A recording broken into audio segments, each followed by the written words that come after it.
Hey guys, Boss here. As you may have seen, things have changed a bit, but now it should stay like this for a long time. As you can already hear and see, I'm trying something new.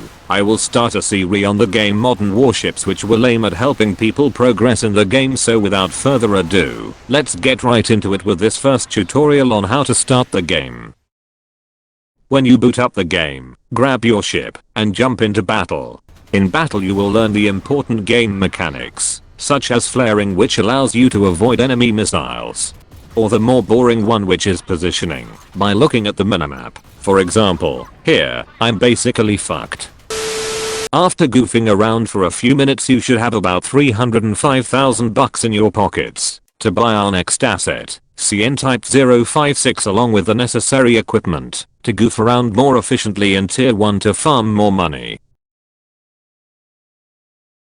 For the missile you will want the caliber, as it boasts good damage, completely crippling a quarter of the enemy's health with over 10,000 damage per hit. But be aware, as it has a bit of a long reload, so wait for the enemy to use his flares before sending it, or you can just throw it and pray for the enemy to not destroy it. For the cannon you will want the MWs. It boasts a high magazine and fast reload, which results in around 12,000 damage per mags. Considering most ships you will face have between 40,000 and 60,000 hit points, you can reliably use it as the main weapon while the missile reloads. Just make sure to hit flat parts of the enemy ship and not angled parts, otherwise it will ricochet. For the AA you have no choice other than the AK-630, so just go with it. It's pretty terrible, but occasionally work at hitting missiles. Don't count on it to destroy helicopters. And finally, for the helicopter, you can keep the one given with the ship. Either helicopter is fine, since it won't matter this much. When your game starts, you want your ship to go full ahead and deploy your helicopter. Take control of your helicopter and continue straight, using the minimap's red circle to know where to look to find the enemy, allowing you to get the upper advantage. Once some enemies are spotted you can go back to your ship and maneuver it to close the distance while keeping the enemy in sight, shooting your missile and main gun at the enemy. You have good HP and board around 200,000 DPM. Before you know it, you will cripple the enemy team and win the match, having hopefully made more money than with the Hurricane. And can now go and get other ships, or save money for higher tier ships such as the following one for tier 2. The next ship I would recommend at tier 2 will be the USS Arleigh Burke, arguably one of the most consistent money makers at tier 2, not counting Sio-Dulio or Sejong the Great, boating an astounding 305,000 hit points when maximumed out, and having 2 AA slots, allowing it to actually stop a moderate amount of missiles. Finally, the ship boasts a decent stock damage per minute of 405,000 base damage and a maximum damage per minute of 320,000 base damage with its best gear. Now I know what you're thinking. 320,000 much lower than 405,000. Trust me, I did the math, and I'll get into the explanation of why is it like that right with the weapon selection. For the missiles, you will want to equip the smart missile in both slots. Now the reason is that this missile has a little quirk to it. It's actually an anti-submarine missile, having a torpedo at its warhead, so the game considers it a torpedo entirely. This results in the missile being unflareable by the enemy, allowing you to dump them whenever you want. The Tomahawk missiles may boast way higher DPM, but the fact that it can be flared reduces it greatly. The smart being unflareable allows it to actually reach its maximum DPM, as the only counter to it is actually destroying the missile or the torpedo it deploys.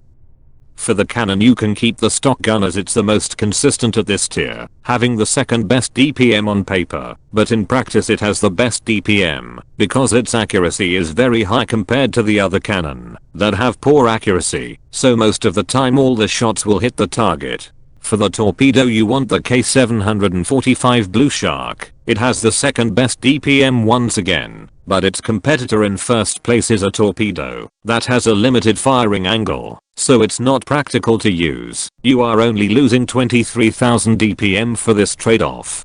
For the helicopter, you want the stock AH-64 Apache. It has good speed and durability, along with solid weaponry. For the autocannon, go with the older KCB, it's the most consistent compared to other autocannons, having flat ballistics.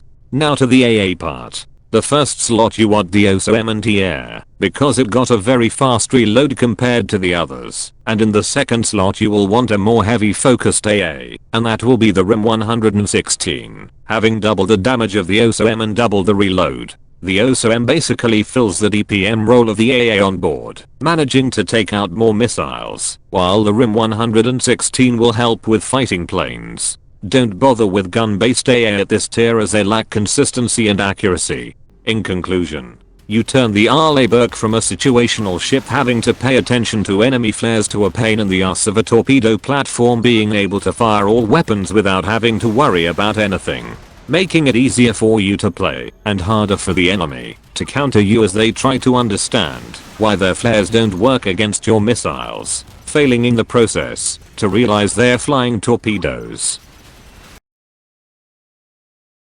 The playstyle is very similar to the Type 056. You go full ahead, you use your helicopter to spot the enemy, and go back to your ship once it's done. The only difference is that you will want to stay near an island to give the enemy a harder time to lock on your ship, and giving you an extra layer of protection if suddenly your HP disappears.